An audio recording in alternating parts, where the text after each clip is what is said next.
आउनुहोस् अर्जुनधारा नगरपालिकाले साहित्यकार कृष्ण बराललाई सम्मान गरेपछि भावुक मुद्रामा के भन्नुभयो सुनौ।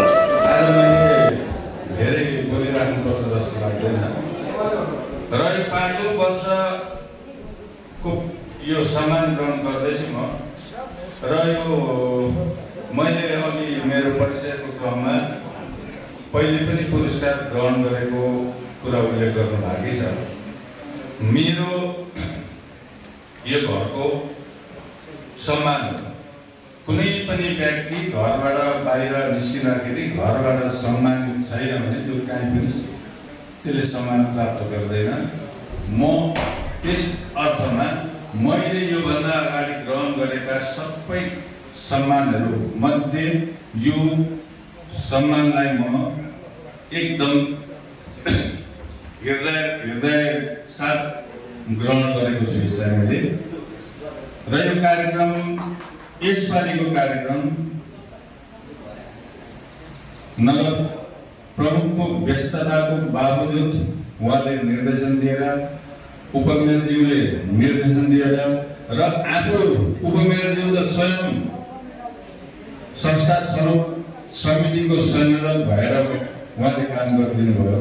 नेपथ्यमा रहेर हाम्रो बहिनी काफले बहिनी कञ्चना उहाँले काम गर्नुभयो र मेरो भाइ कुमार र यसमा साहित्यकार भएर म यो अवस्थासम्म आइपुग्नका लागि सबैभन्दा ठुलो त अहिले भर्खर मसँग उभिनु भएको मेरो हप्ताले म यहाँ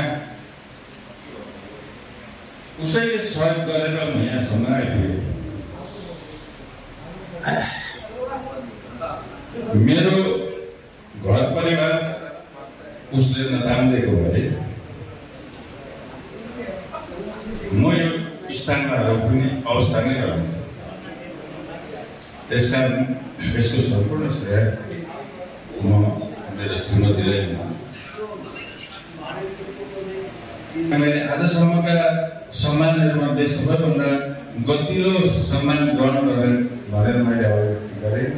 यसमा यो सम्पूर्ण टिमलाई म धन्यवाद दिन चाहन्छु, यो उपस्थितिलाई धन्यवाद दिन चाहन्छु। पछि मेरो सबैभन्दा ठुलो प्रमाणपत्र जो मेरो घरमा झुन्डिन्छ मेरो पावर पाठको आफन्त इष्टमित्रहरूले यो सम्मान ग्रहण गरेको रहेछ भनेर चाहिँ मेरो झुन्ड्याउने कुरा हो। सदा सर्वदा मेरो मृत्युपछि पनि मेरो घरमा धन्यने कुरा हो जुन कुरो आज नगरपालिकाले मलाई प्रदान गरेको छ र त्यसले यो मेरो घर यो मेरो स्थान भएकोले गर्दा हुन त म जितपुरमा जाने मैले कर्म यहीँ गरेँ र यहाँ मैले गरेको कर्मलाई साहित्यिक कर्मलाई मेरो आफ्नो घरबाट सम्मानित हुन पाउँदाखेरि म अति विभोर भएको छु। यहाँलाई कृत धन्यवाद।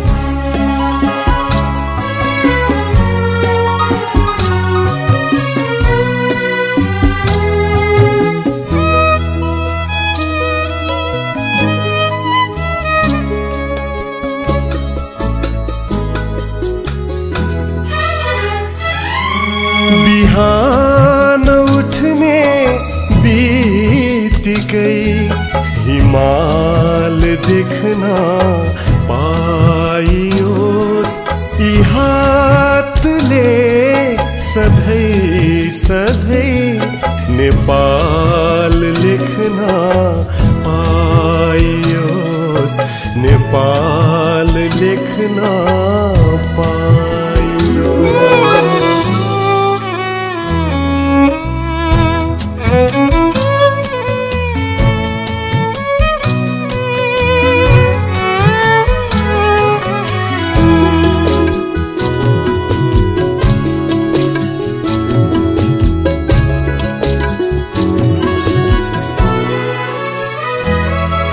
नेपाली श्रम र सिपको प्रवाह दिगन्त फैलियो,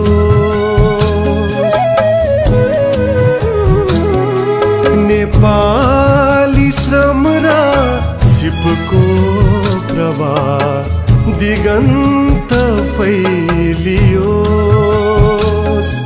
मलाई टेकी खुड्किलो यो देशमाथि उक्लियोस् नेपालको सन्तति सगर्व भन्न पाइयोस् सगर्व भन्न पाइयोस्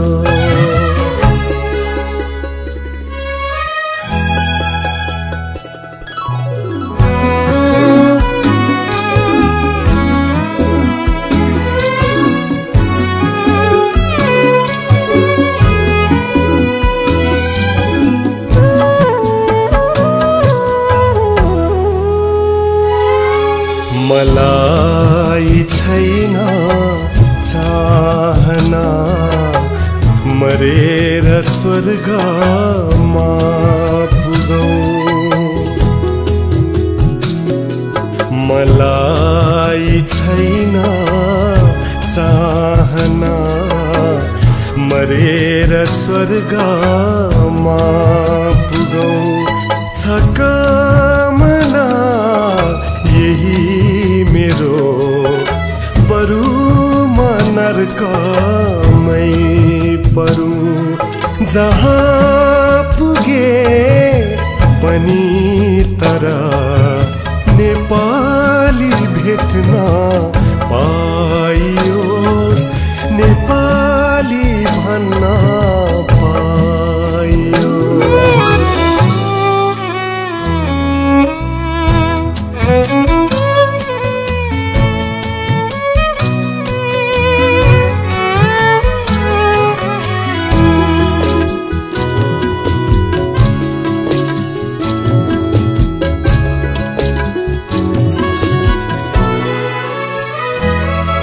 यो सूर्य चन्द्रको ध्वजा मेरै रगतले रङ्गियोस् यो सूर्य चन्द्रको ध्वजा मेरै रगतले रङ्गियोस् यहीँको जल अन्जुली भर निलेर मर्न पाइयोस् स्वदेशको निम्ति यो शिर चढाउन पाइयोस् यो शिर चढाउन पाइयोस् बिहान उठ्ने हिमाल देख्न पाइयोस् यी हातले सधैँ सधैँ नेपाल लेख्न पाइयोस् नेपाल लेख्न पाइयोस् नेपाल लेख्न पाइयोस् नेपाल लेख्न